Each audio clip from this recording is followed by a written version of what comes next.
Just like the previous two parts of the book, part 3 of The Way of Kings has a short little epigraph before almost every chapter in the book.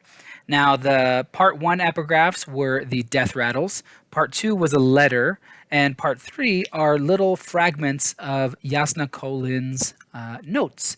And actually, there is a scene in chapter 42 where we saw Shallan doing a little bit of sleuthing and sneaking around, where she was reading some of Jasnah's notes. Some of the things she read there, we actually see them in the epigraphs. So that's kind of interesting. So let's jump into it. I actually already recorded this video earlier, or a video talking about these epigraphs in part 3, and I hated it. I was trying to edit it, and it was just like all scrambled. It didn't make a lot of sense. So I wanted to re-record it and approach it from a little bit of a different perspective. In the other video, I tried to read them all in order, but it just came out really scrambled because the actual epigraphs are pretty random in the way they're presented, and they cover different subjects. The 3 main subjects that are covered by these epigraphs are some sort of enemy, creature, destructive force thing. It might be referencing the Voidbringers. We've heard a lot of talk about Voidbringers in the book, but nobody seems to know what they are. Another major subject of these epigraphs is this mystical place, Urithiru. We don't really know if it's real or not. Maybe it's like some sort of ancient city that is no more, or maybe it was just never a real place in the first place. We don't know. And then there's sort of a miscellaneous catch-all third category. A few of these epigraphs fall into that category where they just talk about just kind of some random stuff, and I'll mention 1 or 2 of those. So anyway, let's jump in. I want to talk about the destructive enemy Voidbringer epigraphs first. Now, actually, quick note, in each of these epigraphs, there's the actual quote, and then underneath it is like a reference, usually because these are in Jasnah's study notebooks, right? So there's like some notes by Jasnah about where she found it and if she thinks it's credible or not. And I'm not really going to reference those. I'm mostly just going to focus on the actual quotations. Chapter 29. It says, "The ones of ash and fire who killed like a swarm, relentless before the heralds." And then we have chapter 30. Says they were suddenly dangerous, like a calm day that became a tempest. The key word in this one that I really love is suddenly. So they were suddenly dangerous. It's like something that wasn't dangerous before, all of a sudden is dangerous. And there's something that we've seen in the story that this could fit. I'm not going to give away spoilers. I'm not going to reveal what I think this is referring to. But I think if you think about it, you can discover it for yourself. And of course, once you read some later books, you'll see, oh yeah, if you come back and watch this video or read these chapters, you'll see, this was a reference to this thing. There's actually a ton of foreshadowing in these epigraphs. It's kind of mind-blowing how much there is. Chapter 33. They changed, even as we fought them, like shadows they were, that can transform as the flame dances. Never underestimate them because of what you first see. For the next one, we jump all the way to chapter 38. It says, "Born from the darkness, they bear its taint still, marked upon their bodies, much as the fire marks their souls." And we're going to see several references to this sort of thing, like a dark, fiery, ashy, burned markings on the skin, which again should give you some clues. Chapter 40 says, "Death upon the lips, sound upon the air, char upon the skin." Again, those dark marks on the skin. Chapter 43 says, "They lived out in the wilds, always awaiting the desolation." So that right there is something that we've seen, something that's very interesting. And then the second part, I think, is sort of funny. Well, not funny, but it says, "Awaiting the desolation, or sometimes a foolish child who took no heed of the night's darkness." This one comes from a child's tale, right? And we saw earlier in the book, Shallan was really confused as to why Jasnah was studying these like dark-eyed fairy tales that they would tell their kids, these fables and stuff. But there could be some truth to them, perhaps.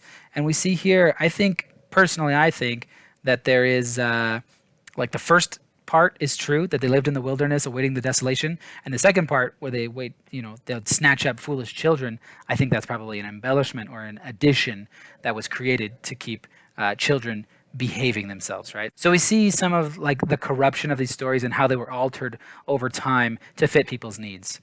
Chapter 48, "They take away the light wherever they lurk, skin that is burned." Again, that burned skin, very interesting. And the last one, chapter 50, "Flame and char, skin so terrible, eyes like pits of blackness. So these are obviously references of something bad, something evil, something scary, and I have some ideas, some theories, and things that I won't say here because who knows, maybe whoever's watching this video has only read up to this point in the first book. But if you're coming back here from reading later books, you probably know what these quotes, what these notes of Jasnah's are in reference to. Jumping to the next set of notes, we are talking about this mystical place, legendary place called Urithiru. Here in this category of notes talking about Urithiru, a lot of this we won't understand until like book 3, okay? So it's sort of odd that it's here, but it is a lot of cool foreshadowing, and I don't want to go into too much detail about it because it would be major spoilers even to explain some of the minor things about this. But let me just say this, it's a little bit of a spoiler, I guess, kind of. Urithiru is a real place, and people go there right at the end of book 2, and a lot of book 3 takes place there. And actually, I haven't read book 4 yet, so I don't know. Probably there's stuff going on in Urithiru in book 4 as well. I don't even know. Chapter 32. They lived high atop a place no man could reach, but all could visit. No man could reach it, but all could visit. The tower city itself, crafted by the hands of no man. Chapter 34. I walked from Abamabar to Urithiru. Now, this is interesting because Abamabar, or Abamabar, I don't know, and Urithiru, they are not on the map at the front of the book. We don't know where the heck these places are, but we have this note from Jasnah. It says, this seems to contradict Varala and Sinbian, who both claimed the city was inaccessible by foot. So the city was inaccessible by foot, yet this guy says he walked there. So I don't know. Chapter 35. Though many wished Urithiru to be built in Alathela, it was obvious that it could not be. And so it was that we asked for it to be placed westward in the place nearest to honor.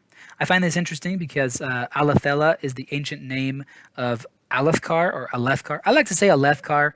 I've heard Brandon Sanderson say Alethkar, which just rubs me the wrong way. But if you look at the map, Alathela is here in the Silver Kingdoms epic. It's in this place where Alethkar is. So anyway, for some reason they could not build Urithiru in that place. They had to build it somewhere else. And apparently they built it in a place nearest to honor. And honor is capitalized. There's stuff going on there, definitely, if you've read later on. I'm not going to say it. I'm not going to spoil it. Actually, I'll put it in the description. Down in the description, I'll put a few little spoilers if you want to check those out, okay? Chapter 39. Within a heartbeat, Alazarv was there, crossing a distance that would have taken more than 4 months to travel by foot. So we see some travel happening, huge distances in an instant, and that's something we'll learn about later. And finally, chapter 46, and here we actually see a little bit more details that we can trace using the map. It says, though I was due for dinner in Vidin City that night, I insisted upon visiting Kolinar to speak with Tivbet. The tariffs through Urithiru were growing quite unreasonable. By then, the so-called Radiants had already begun to show their true nature.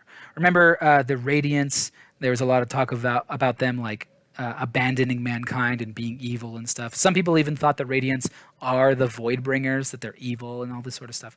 But what interests me in this epigraph is that whoever's writing it talks about visiting Kolinar, which is here, and then being in Vidin City, which is now called Vidinar, in time for dinner. That's like hundreds of miles. So again, we see that whole instantaneous travel over huge distances thing, and it's something that's going to make complete sense by the time you get to, I guess, late book 2, or if you're slow like me, book 3. It didn't make sense to me until book 3, to be honest. Now, the last epigraph I want to talk about is this third category, and there's only like 3 epigraphs left. But there's really only one I want to focus on. These other ones, I don't know what they're talking about. They're just sort of random. At least they seem that way. They're probably not, because it feels like nothing is random. Everything is foreshadowing. But there's one really interesting one, and this is something that we're not going to know about until much later in the series, unless, like me, you do the dumb thing and you Google it and you find out things that are huge spoilers. So don't do that. Anyway, this one, chapter 45, says Yelignar. Yelignar? I don't know. Called Blightwind, was one that could speak like a man, though often his voice was accompanied by the wails of those he consumed.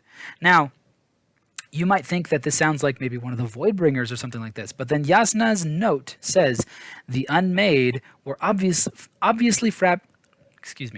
the Unmade were obviously fabrications of folklore.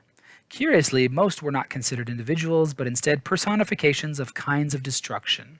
So this is apparently some sort of creature called an Unmade, and we're going to learn a lot more about the Unmade later on in the series. We don't really know too much about them at this point, or really anything at all, but they are pretty darn cool. Anyway, that's it for the epigraphs of part 3. Sorry this video is so long. I hope you enjoyed it, and let me know in the comments if there's any details of these epigraphs that you think are particularly cool. Please don't post any spoilers without giving a warning first, because a lot of these are pretty spoilerific.